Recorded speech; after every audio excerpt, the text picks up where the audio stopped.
This is episode 107 of The Variety Artist. This is John Abrams, your host and that guy that interviews successful variety artists from around the world every single week. Why in the world would I interview one of America's top school assembly entertainers when all the schools are closed? Well, here's why. When this whole COVID-19 crisis is over, and it will be over at some point, schools will get back in session. And the people who take action now are the ones that are going to be ready. The people who act now are the people who are going to get all the school assemblies. In today's interview, my guest holds nothing back. We discuss the best way to increase the SEO on your website, how to educate and entertain every age group, and most importantly, how to dominate the school show market. Now's the time, folks. Don't let this get away from you. Oh, and two other things. First, listen to the very end of the podcast. I left in a little bonus of my guest and I talking that I cut out of the show. It's kind of fun. Secondly, towards the end, my guest has a free offer for you to help get you through this coronavirus stress and anxiety. Enjoy the show. Welcome to The Variety Artist, providing aspiring artists and entertainers with in-depth discussions from top performers from all over the world. So get ready to book some gigs, make some money, and have some fun with your host, John Abrams. He's one of the busiest school assembly entertainers in the country. He specializes in age-appropriate entertainment for various grades. Bully prevention, leadership, making good choices, drug awareness, math, reading. He does it all. And to top it all off, he also performs Murder by Magic, a corporate banquet program that you can buy ready-made. Variety artist, I give you Cris Johnson. Hey, thanks, John. Thanks for having me. How are you doing in the zombie apocalypse? Oh, man, it's crazy, because you and I are in the same markets, and so I think we've had the same results, just no shows for the next couple of months. Well, I'm catching up on my sleep and playing with my dogs and generally enjoying life right now. So I think that's the important thing, to keep a positive mindset. I still work every day just from home. Yeah, me too. It seems like I'm busier now than I think I was when I was performing. Catching up on my reading, making tweaks and adjustments. Like I made a minor adjustment to one of my assembly programs. I'm not going to bore the listeners to this, but I equate it to a story I read about Lance Burton, where he made a change to his manipulation act, and he was really excited about it. And then come to find out, but it's something along the lines of he had like a match steel. He adjusted it like half an inch from his original hiding place, and that made all the difference in the world to him. He was really excited. That kind of stuff. All those little tweaks and adjustments, filing off the edges and polishing your performances. I'm doing a lot of that now. So when I get ready to get back in the field, I'll be ready to rock and roll. Absolutely. In fact, that's one of the reasons that I'm having you on here, because I know a lot of school entertainers aren't performing for a while, but this will all come back at some point in time. And when it does, I want everybody to be ready. And I think they can learn a lot from what you're doing. Oh, yeah. Basically, what I'm doing is I'm prepping for the fall, because that's when I'm hoping things go back to normal, at least partially. You're working on marketing, working on contacting past clients. I'm not doing any marketing per se right now, because God knows nobody wants to hear from me. Right. But I'm getting it all in place. So I have a feeling that it's going to be like Niagara Falls. The water's going to come running down, and there's going to be I'm hoping there's going to be a lot of demand. Maybe I'm being overly optimistic, but it's either that or, cry. I hope so too. I think once this is all done, people are going to be dying for entertainment and assemblies and things that we offer and provide. Yeah. My wife told me something about on Facebook. Somebody had said they finished Netflix. Like everything. They finished Netflix? Yeah. Which I just came apart laughing at that. That just made me laugh. All right. So let's get into the school assembly thing. How did you start doing school assemblies?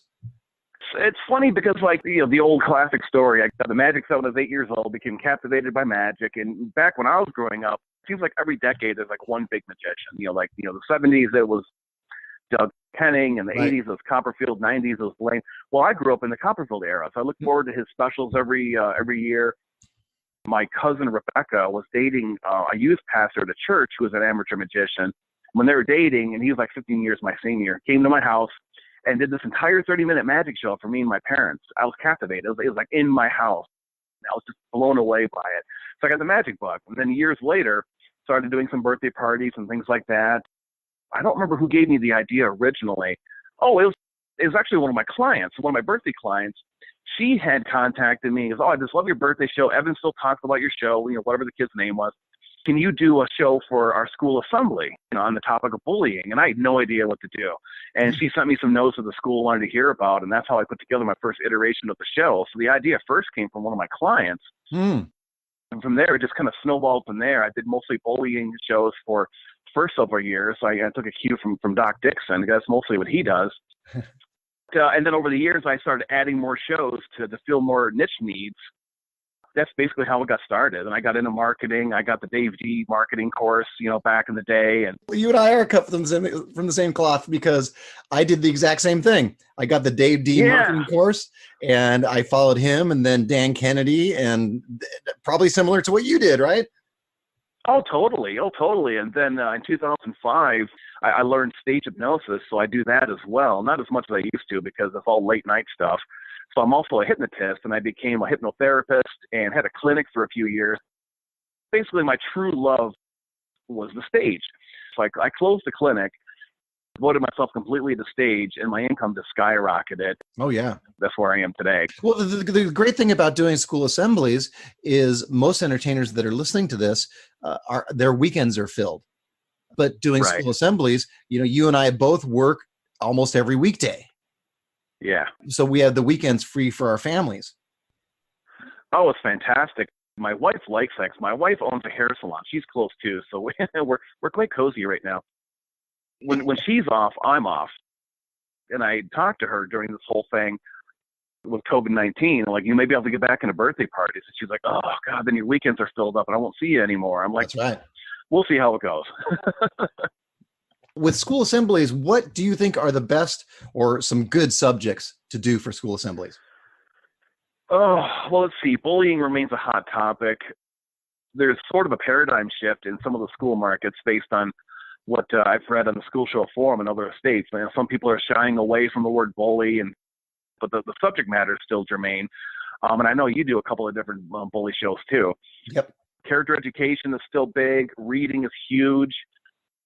And then the curriculum, I think, is where the future is at, because as schools value their class time more and more, I think and this is just my opinion, I think a lot of these softer subjects like bullying and character ed may eventually go away. I hope not, because I think it's still needed.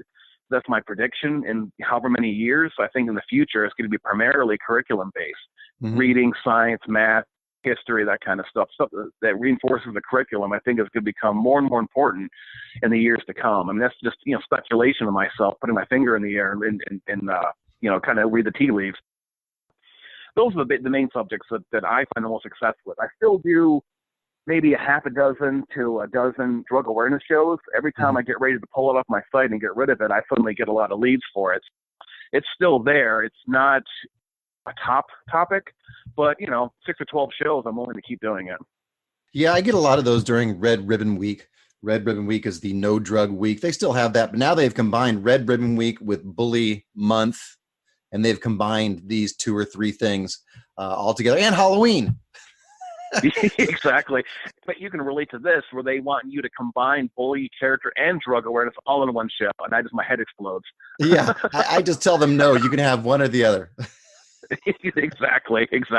For a while, I actually offered 2 different bully programs with different subject matter, and people would contact me and they wanted to combine, it's like a Chinese menu. Can we take 3 from this one and 4 from that one? I'm like, no. So I just dropped it, and I just have one show now.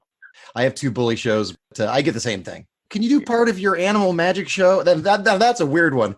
Can you do part of your animal magic show and part of your bully show? No, I can't.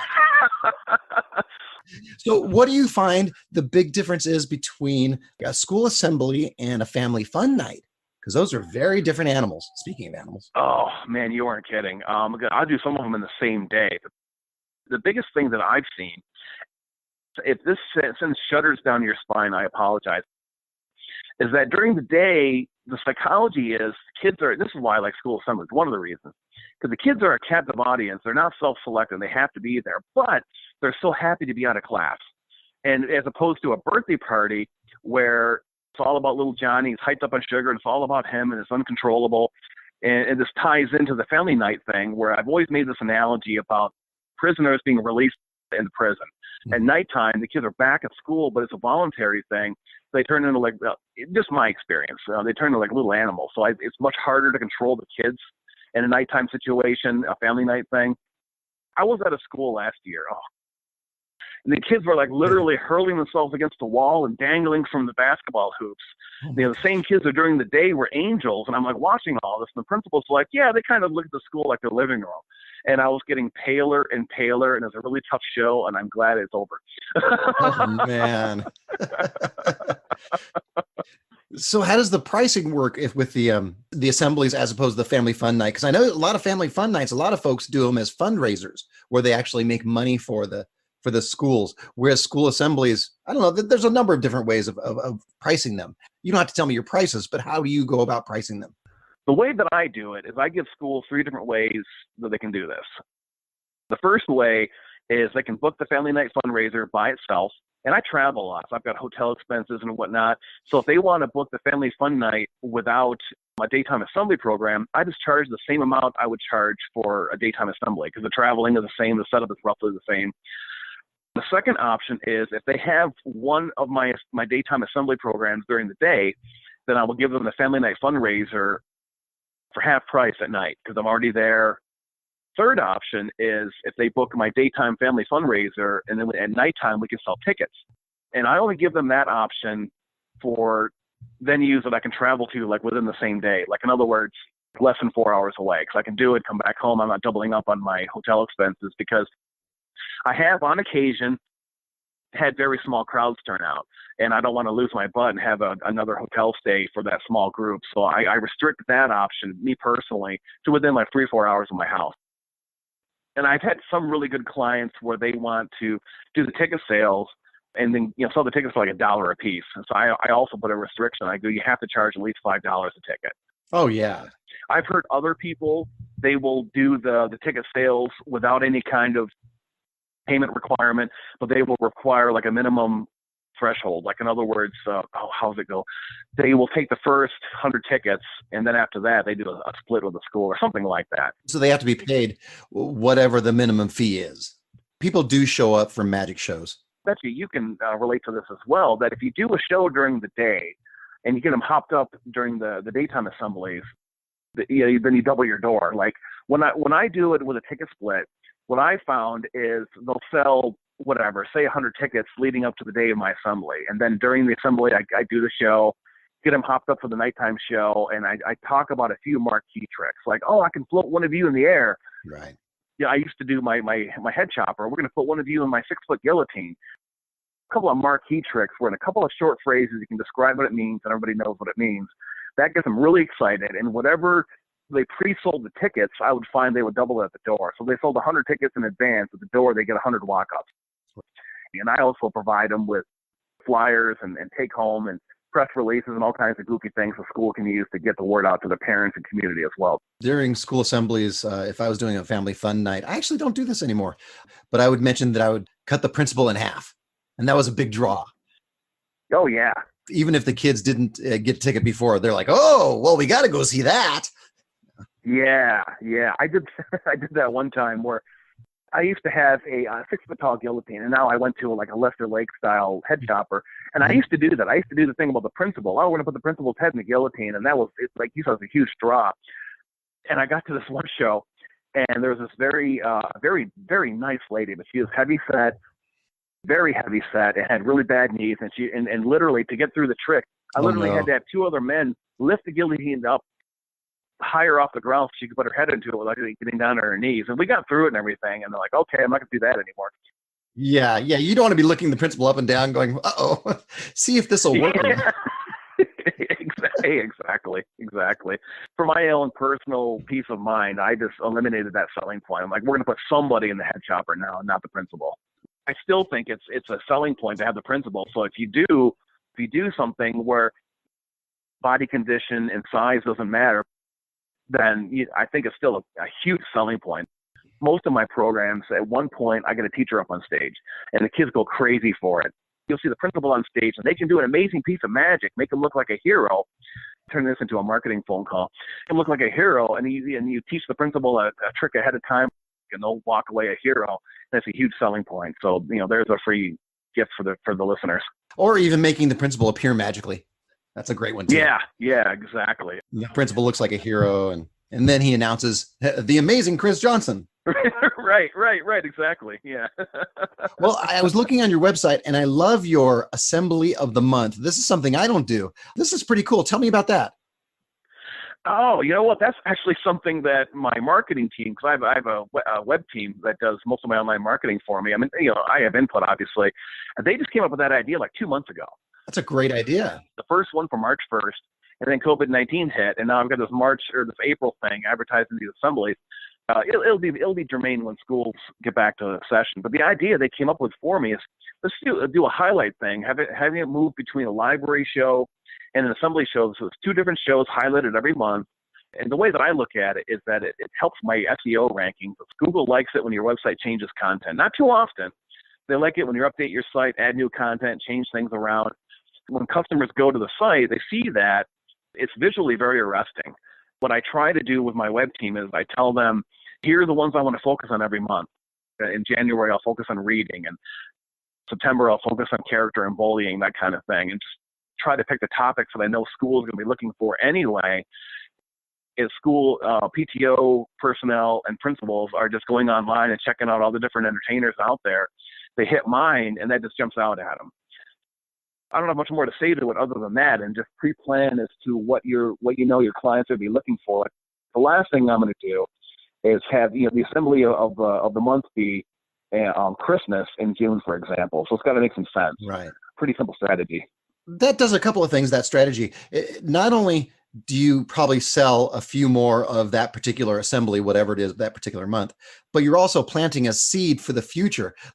If a school wants a reading assembly in May, for example, but they saw it in January, when May rolls around, They'll be like, oh yeah, this guy, Cris Johnson, oh yeah, he has a reading assembly. I read about that somewhere.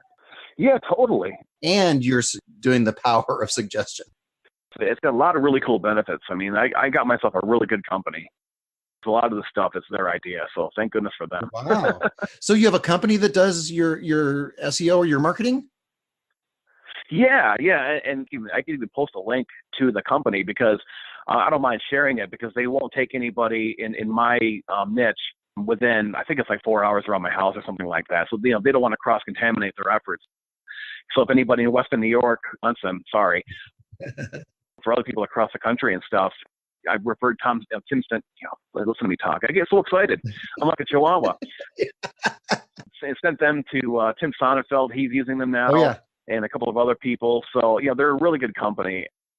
They're one of my biggest secret weapons for my income exploding the last few years. I mean, they're just outstanding. Do you mind if I ask, how do they charge you? They charge by like the hour. Like they'll say you can buy our services by the hour. There's no contract. I've been working with them for years. I started off with $200.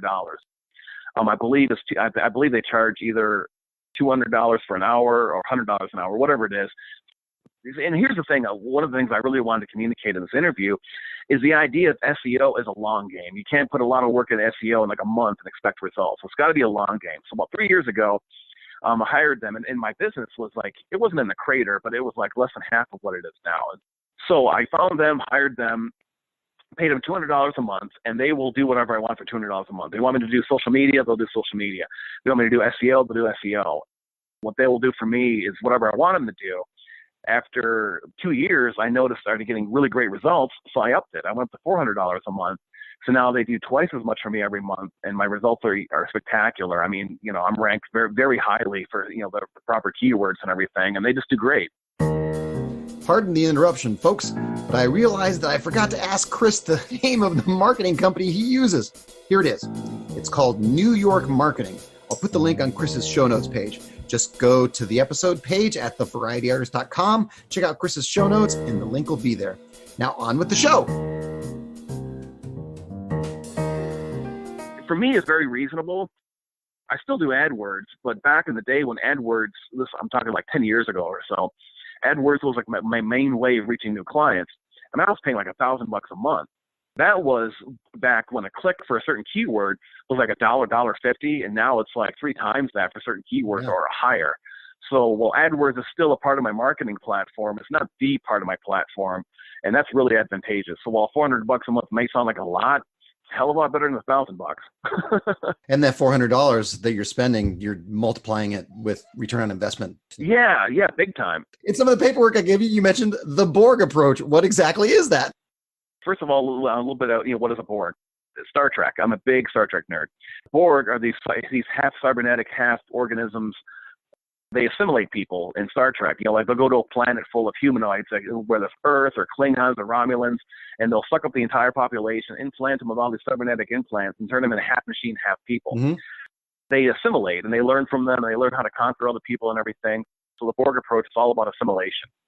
So my approach to being a Borg has made my business skyrocket. In other words, I learn something, I implement it. I don't try to do it all myself. Right. I see a lot of magicians out there, school assembly guys, birthday guys, corporate guys, and they put together their own website. They look like crap. Yep. None of the people I interact with on a regular basis on the school show forum, but some of these websites just look awful. By the way, just to interrupt you, I'm happy about that. Yeah, well, it makes us stand out. Exactly. Yeah, it really does. And I get it. A lot of it comes down to economics. I mean, I know the first 10 years of my career, I couldn't pay a web team to design a really killer website for me. I just couldn't afford it. But my advice to the pros out there, and you know who you are, if you're able to farm something out to the professionals, do it, because we can't be the best that we can do for everything, all facets of our business. And we have to be writers, we have to be producers, we have to be marketing gurus, we have to be this, we have to be that. So if my approach is something I don't enjoy and I need to do it for my business, I farm it out. Like some of the people I talk to, they're like, oh, like I can't build props. I was just talking to Jim Cleveland on the telephone today, about an hour and a half ago, and he was talking about building some new props. I'm like, man, I admire the hell out of you because I can't build props. If I try to build a prop, I'm in danger of losing a thumb. As a result, I farm that out. I buy props.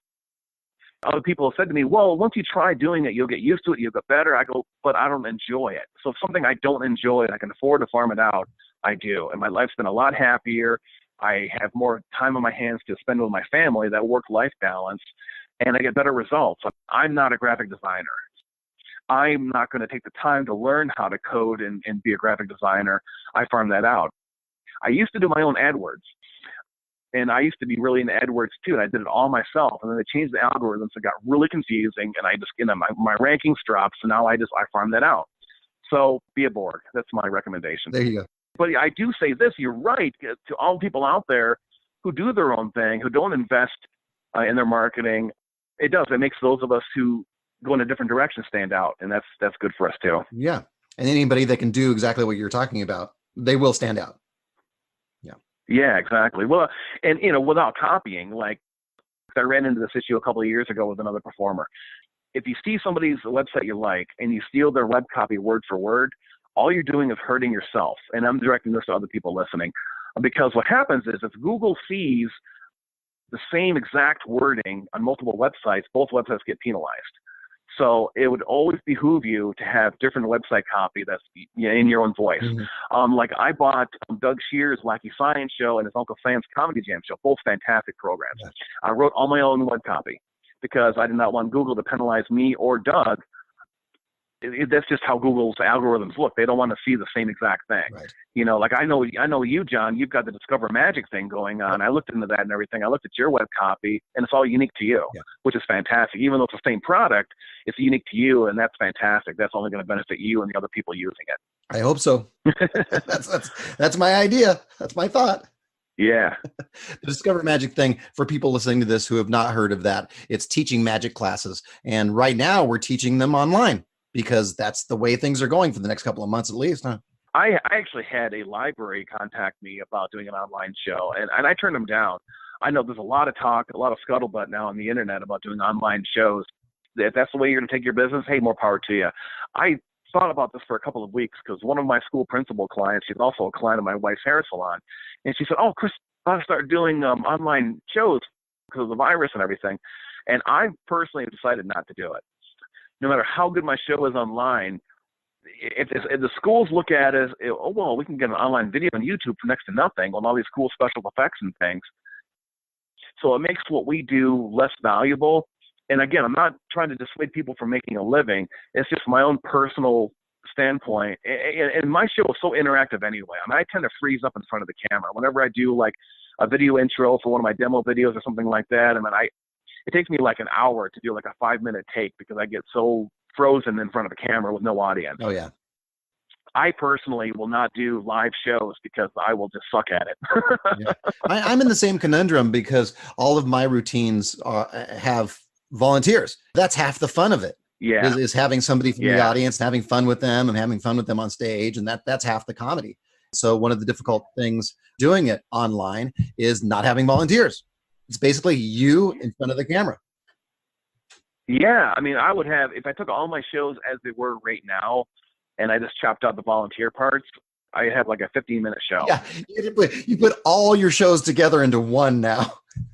Exactly. It's the anti-bullying, drug awareness, reading, conservation, magic science show. That's right. The schools finally get what they want. Also known as magic potpourri. Well, since we're talking about doing school shows, do you have any cool, fun, crazy kid stories? You've been doing this for a while. So I know I have a bunch of them. Do you have any? I made a list. Oh, did you? It's a short list. I was doing the show, and this was like 7 years ago. And this one stands out in my head because getting older, just turned 48. Back, not long after I crossed the 40-year-old threshold of doing a show, when behind my backdrop, I wear a headset mic on stage. So I bent over to pick up a prop, and I went, ugh, little old man noises. And clear as day, I could hear from the front row, a little second-grade girl goes, "Is he okay?" Oh, no. She was so sweet. Which conflicts with another story. I was getting ready for the show, and the kids are coming in. They're sitting down, and of course, they bring the first line of kids. They sit down, and they fill the rows back in the gym. So I'm just kind of like standing around, smiling with the kids, high fives, that kind of stuff. And this one kid looks at me with a really stoic expression on his face, and he says, "Are you a magician?" I said, "Yeah." He goes, "Are you any good?" And I said, "Well, I guess we're going to find out now, won't we?" I had a kid come up to me one time and say, "Hey, are you a magician?" I say, "Yes, I am." He says to me, "Are you famous?" And I said, "Well, today I am." Well, the fame thing has changed because people used to say to me, "Have you been on TV?" Now they say, "Are you on YouTube?" That's right. Yeah, and I said, "Yes, I do. I am on YouTube." Because again, I've got all my videos on YouTube, which are then embedded on my site. So yeah, a couple more quick stories. Sure. I was doing a hand chopper routine, and I still do the hand chopper routine for my drug awareness show. And I know a lot of magicians shy away from that, but I just do it for upper grades. It's got a great tie-in. The teachers love it and everything. So anyway, I'm doing a routine. I'm getting ready to have this kid put his hand. And I tell the kid, this is a fake trick prop, and it's got a message to it. That I got this really boisterous fifth grader, and he goes to put his hand in the chopper, and he goes, "This is going to be the last time you're ever going to see this hand." And conversely, I was doing the same trick about a year later, and I go through all the build-up, and there's all this comedy and everything, and the blade comes down, goes through the kid's hand, and he looks at his hand, he looks at the blade, and he goes, "Oh, what a ripoff!" Like he wanted to get cut.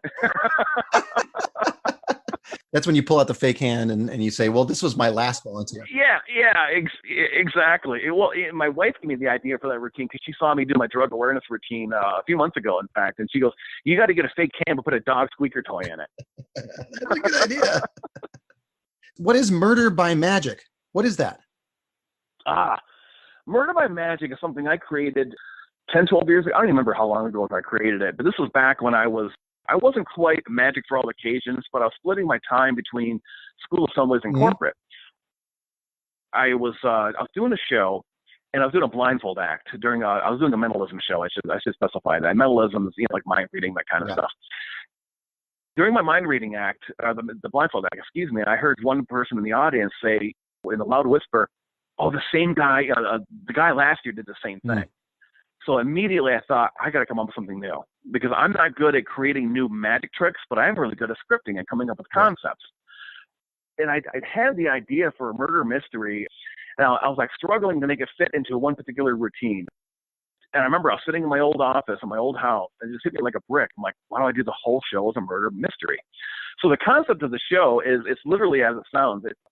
Well, here's the setup. Here's what the audience sees. The HR director, whoever hired me, whoever gets stuck introducing me, because corporate audiences, they just love introducing people. So they come out and they say, "Ladies and gentlemen, you're in for a treat tonight," and they introduce this entertainer, and the entertainer never shows up. And the music plays and music plays and music plays. Everyone's going, what's going on? So after about 30 seconds of this, I come running from the back of the room. I come out, ladies and gentlemen, the entertainer's been killed. We think it's one of you. And so then we're off to the races. So every trick, every routine is forwarding the plot of solving this murder. And the murderer is somebody in the audience who murdered this fictitious character. It's hysterical. And it's, uses a lot of standard magic props, a lot of standard mentalism props. I've created different versions of it, like a briefcase version I can do for a couple hundred people with like less than $100 of equipment. I've got a more elaborate version that uses a couple $1,000s worth of equipment if I want to really wow the audience or if it's a really big crowd. It's a very modular show that once you understand how it works, you can implant almost anything into it and really make it your own. When I was really immersed in the corporate market, it really made me stand out amongst the competition. My biggest draw for corporate entertainment was and is being a comedy hypnotist. They just love that. After a few years of doing comedy hypnosis in corporate events, I didn't like doing it because I'd never tell anybody I was going to be a hypnotist at the event. So now, you got these people, they're like quite drunk, and well, no, we've got a hypnotist, and he's going to make you take off your blouses, ladies, and that kind of stuff. I'm like, oh my God.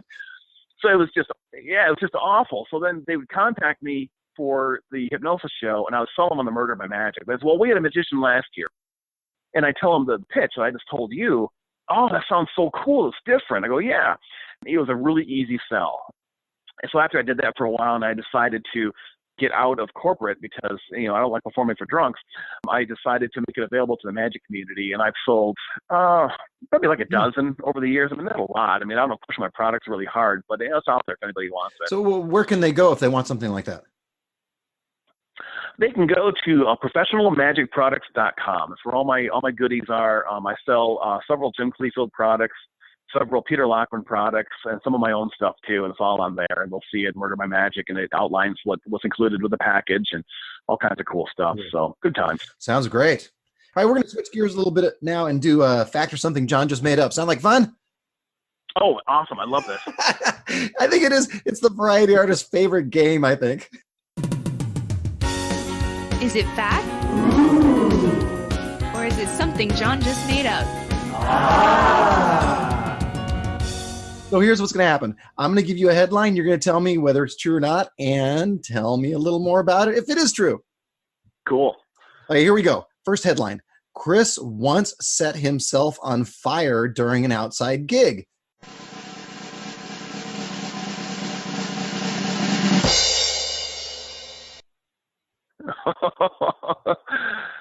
Unfortunately, that's true. Oh, no. How did you do that, or what happened?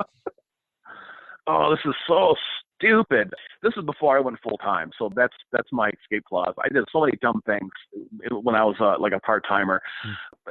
A buddy of mine were sitting in his apartment one night. We were watching Letterman, and Bob Hoskins. I hope I'm pronouncing his name correctly. The lead actor from Roger Rabbit. Oh yeah, Bob Hoskins. Yeah. Yeah. A great actor. A wonderful movie. At some point or another, it came out that he was, I don't know if he was a carny or if he just had this weird skill where he could blow fire. So he got the alcohol in his mouth and went off to the break part of the stage, put a torch up, blew into this huge ball of fire. Mm-hmm. So my friend and I, we grabbed a bottle of Zippo, grabbed a candle and did the same thing on his front yard. And I put this into my shows. I mean, can you imagine how idiotic that was? And you're doing it part-time. Oh God, yeah. So I did that. I did that at a few shows, only outside shows, because I don't want to set the house on fire. Yeah. So I was doing it outside, and as I blew the fire, the wind caught, and it blew the liquid back on my chin. So, I had like this big Freddy Krueger blister on my chin for like weeks afterwards. It was like the dumbest thing in the world. And it was funny about that story is at the beginning of the show, it's like sometimes the performing gods rain upon you. And you know this, John. I was doing an outside show in the grass, and I had the story that I told leading up to a production of a live goldfish. And the lead up is I mentioned the fact that I wanted a live spider, but I wasn't allowed to have a live spider tarantula when I was a kid. And I wanted a live snake, and I wasn't allowed to have a live snake. And at the moment that I delivered that scripted line before the production of the goldfish, a garter snake starts, slithering between my legs. And one of the kids points at the snake, and he goes, "Look, he made a snake." I picked up the snake. I took a bow. They clapped. I got credit for it. You're like, "Thank you."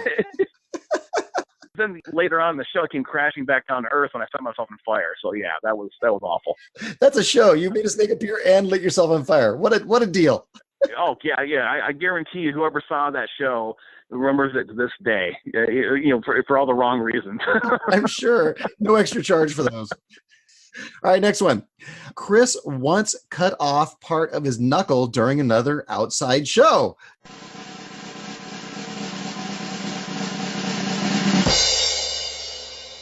Oh God, yeah, that was true. You and those outdoor shows. Oh, I know, and coincidentally, I no longer offer outside shows for any reason. Can't imagine why. I was at this show for like a bank, and it was downtown Buffalo, and it was a really windy day, and the sound tech was up my keister, giving me a hard time. I was really stressed out because it was for me, it was like a really big opportunity from this really big crowd. The wind was there. I guess I'll tell the story.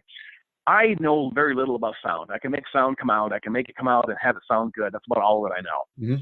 So I plugged my microphone into the DJ's sound system, and he kept on yelling at me, "Well, it's not stereo. It's not stereo." I said, "I can hear myself out of both speakers." "No, it's not stereo." And I still don't know what the hell he meant.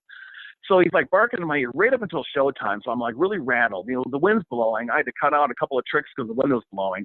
And I was just, I don't know what happened, but I was doing a cut and restored rope routine. The wind was blowing and I wasn't concentrating. I wasn't in the right performing frame of mind. And then just, chopped off the second knuckle on my finger, realized what happened and started bleeding heavily, and just grabbed the towel from my table, wrapped it up really quick, and somehow was able to stumble my way through the rest of the show. Still a scar to this day, and I never did that version of the cut and restored rope routine ever again. I did a different routine. It was funny because a lot of magicians make the joke about when they cut the rope or they have their volunteer cut the rope. Yeah, it's the white part, not the pink part. But you didn't take that advice, did you? Oh, yeah, exactly. Well, and the funny thing was, years later, I got a Jeff McBride video. And he was doing cut and restored rope routine on there, and he talked about the fact that he cut his hand once, and some other famous magicians. So I'm like, at least I'm in good company. There you go. All right, third one. Criss refuses to do the linking rings indoors or outdoors.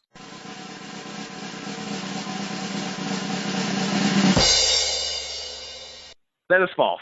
False. I don't do the linking rings. Although I love them, I'm meaning to learn a good linking routine forever. But I do the linking coat hanger routine for my anti-drug show. But no, that is false. And by the way, the linking ring routine, they do offer it in hangers, like you just mentioned. But I've seen it with barbed wire. Somebody do it with gloves with barbed wire, with a number of different things that are linking ring type routines. All right, last one. A sleep-deprived Criss once referred to the K-4 kids in a K-8 school as little bastards.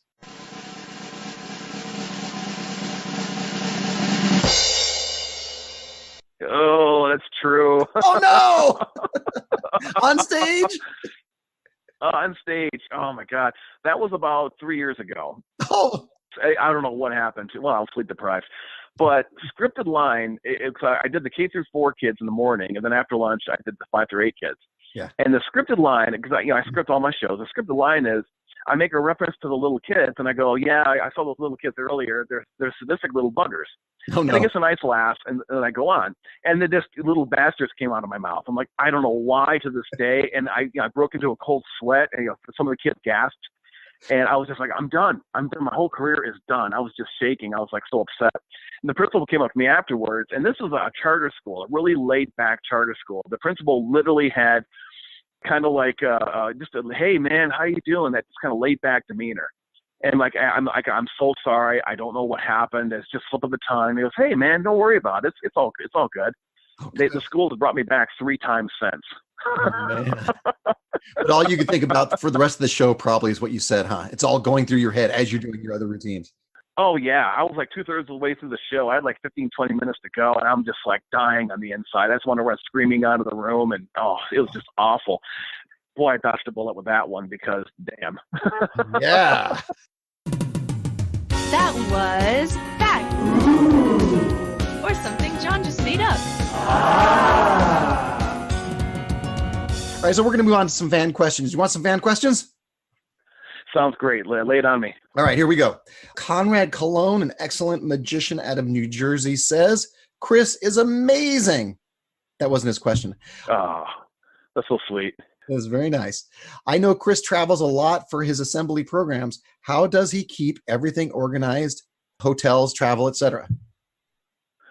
Okay, my approach to that is pretty low tech. I know a lot of people that go, if technology expands, they lean into technology.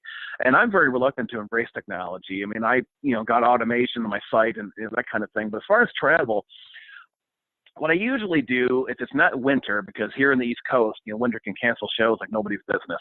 If it's not winter, what I do is on Sunday afternoon, I sit down on my laptop and I book all the hotels I need for the following week. So all those reservations go into my email inbox I can access from my cell phone. But I often go to areas where cell phone reception isn't all that great. So I also take all the hotel information. Oh, let me back up. I have a day runner, a day planner, whatever it's called. We've got like a 3-ring binder with like a zippered thing, so everything's enclosed. So when I generate a new gig, it's in my online Mago system. So I have all my information for gigs online, but I also print out a physical piece of paper with all the gig information on it. In case, technology dies, I can still access all my information, client contacts, everything. And on the back of that sheet, I just write down my hotel information right on there, hotel phone number, address, everything. So if technology fails me, and the worst comes to worst, I can always run into a convenience store, borrow a phone, and call the hotel and find out where the hell I'm going. So it's a very low-tech approach, but it keeps me on track. I know which hotel I'm going to at any time because that hotel information is paired both online and offline with the appropriate gig. So that's how I keep everything straight. It's pretty low tech, but it works for me. No, that's smart because there are a lot of places that you don't get reception. The internet at some hotels is horrible. Oh, very much so. I went to a gig one time where my client told me for high school, she goes, the only hotel within 30 miles of us is a bed and breakfast. I'm like, okay. So I got to the bed and breakfast and I could not get any hotel reception whatsoever. So I wanted to call my wife, tell her I got into town okay and everything. So I had to use their phone. And the guy had the demeanor, he's probably the nicest guy in the world, but he had no interpersonal skills. And he was like Dexter, just like very quiet, very stoic, just glared at me the whole time making the phone call, told me I was limited to 5 minutes and everything. And I'm like, oh my God, and put the chair up underneath the doorknob and went to sleep that night. But if I had been relying just on technology, I would not have had the information. So to me, the low tech approach works. So Conrad also asks, with so much time on the road, how does he balance work and life? Well, right now it's really easy. Yeah, it is. I'll be honest, like up until the last few years, it was a bit of a problem. I was so business oriented, so driven, because my family grew up very poor. Being able to do what I do and make a living at it is something it means a lot to me, but I always worry about where the next paycheck's going to come from because I worked a lot of really crappy jobs growing up. I never had a job where I made more than $8 an hour. Having a mortgage payment, car payments and everything, it weighs heavily on my mind. I always try to stay prepared in case of any eventuality. So I was business driven for years and years and years, and it caused a rift in our marriage. I mean, not that we didn't love each other, but just we were like roommates, Yeah. So the last few years, I made a concerted effort that when I'm home, I'm home. I put the laptop away. I engage.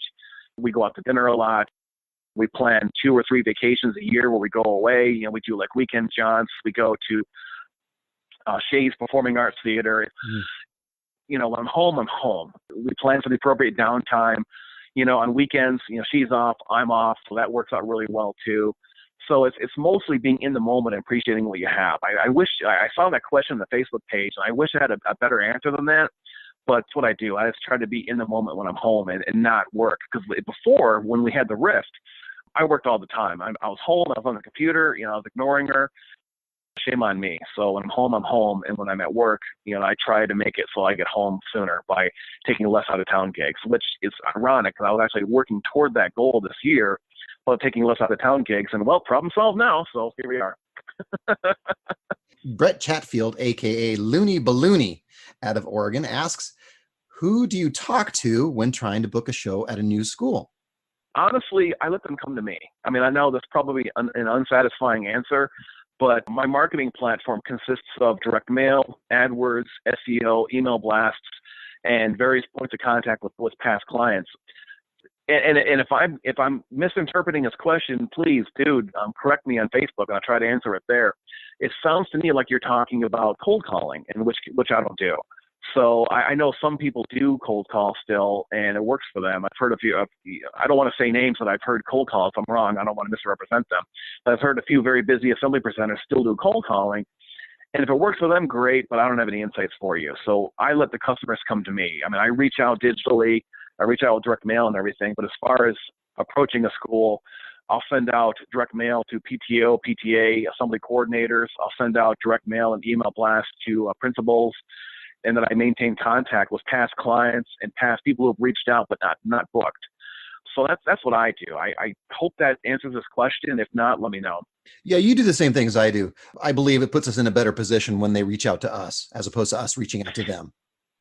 Yeah, psychologically, it's very different that way because, they're coming to you, and psychologically, that's a more advantageous standpoint when it comes to discussing fees and whatnot. Yeah, that's, again, you and I are cut from the same cloth. Yeah. All right. Stephen Bueller, an excellent magician and writer out of Southern California, asks, how do you choose magic tricks that are appropriate for mixed grade levels? I do something that's different from many assembly, I'm not going to say all, but a lot of assembly presenters that I've met, great ones. Tommy James is a friend, he does this. Doug Shear is a friend, he does this. A lot of people, they'll develop a show and they'll have it be appropriate for K through 5. More power to them, it's great. I'm not that good. So I developed 2 different shows for K through 2, 3 through 5. At any point, anywhere from 2/3, maybe down to like half of the show is different based on the grade level. So in other words, my bully program, half the tricks I do for both age levels. And the other half of the tricks, I've got a certain set of tricks for the younger kids, certain set of tricks for the older kids. Now, how do I choose?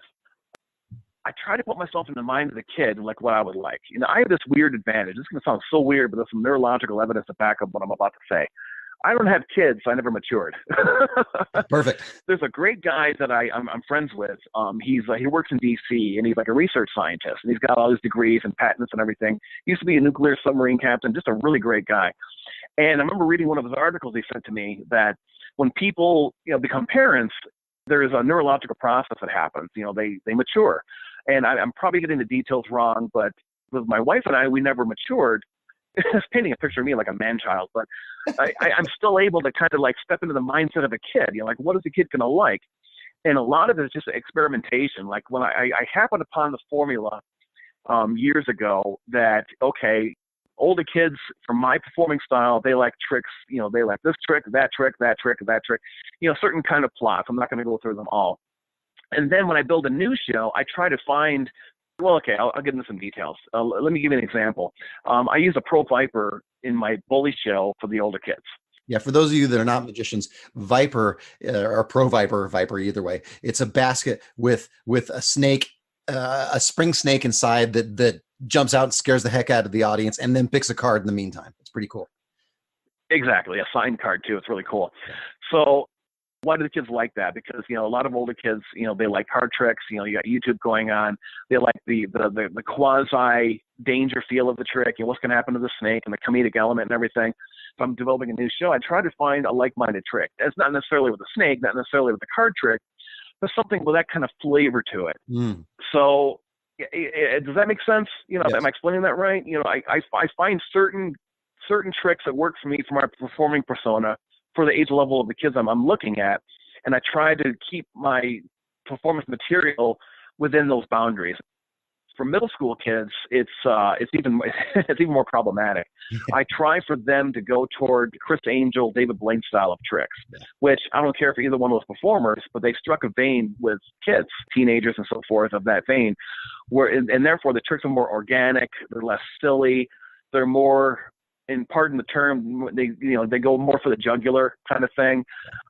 Maybe there's an icky quality to it. Again, a danger trick. I'll do the arm chopper for the middle schoolers. They love it. So for the little kids, I can go really, like K through 2, I can go really silly. Your change bag and your silk hanky tricks, for example. For the younger kids, it's all about comedy. With the older kids, they want to laugh too, but the trick has got to be really funny. And it's got to be sharp. Yeah. One of the things for the middle schoolers, and I think this is reflected in what you said, is that they want to be older. When you're doing tricks for them that look like they're adult tricks, even though they may not be, but they look like and they feel like adult tricks, it empowers those middle schoolers, especially the middle schoolers more than even the high schoolers. Yeah, very much so. They got one foot in, the little kid mindset and one foot in the teenager mindset because they're right in the middle. That's why they call middle schoolers. Yeah. Last fan question. A friend of mine, actually, Obadiah Thomas, another great school assembly entertainer out of Southern California, asks, what is your method for repeat customers? Oh, I love Obadiah Thomas. He is great. He's such a great guy, such a good friend.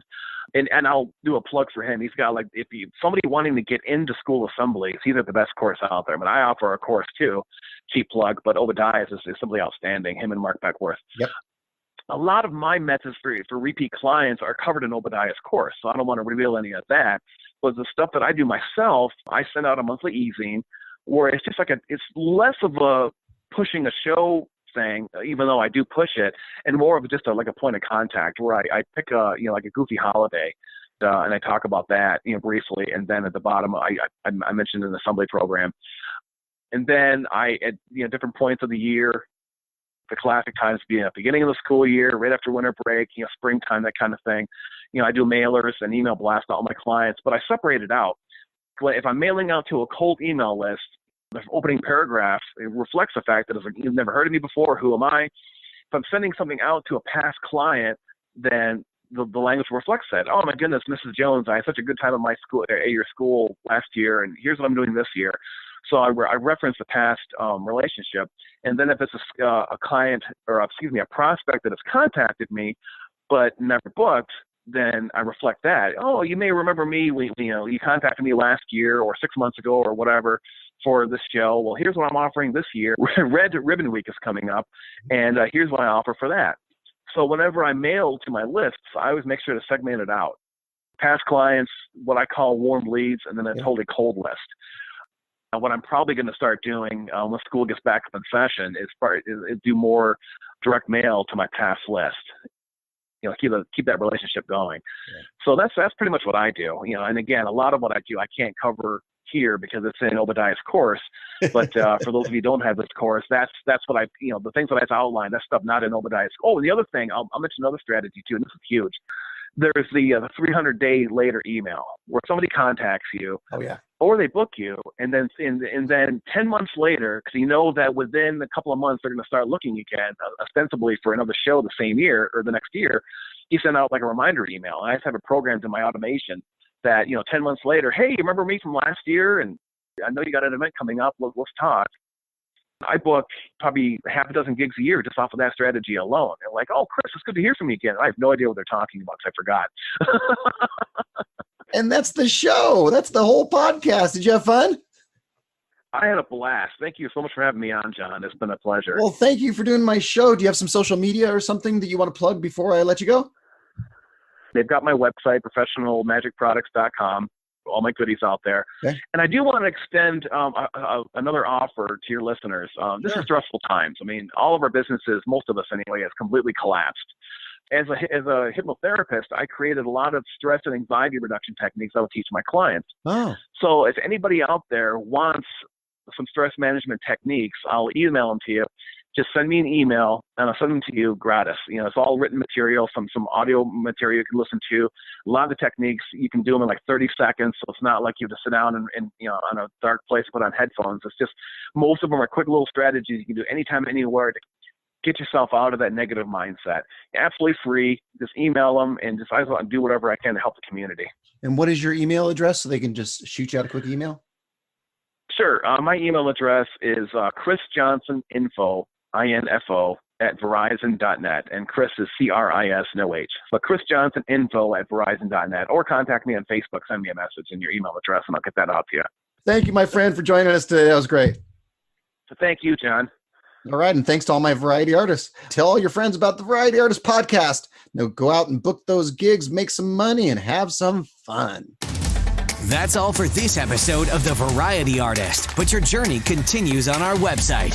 Go to thevarietyartist.com for more strategies, insight, and resources, as well as show notes on today's guest to assist you in your career.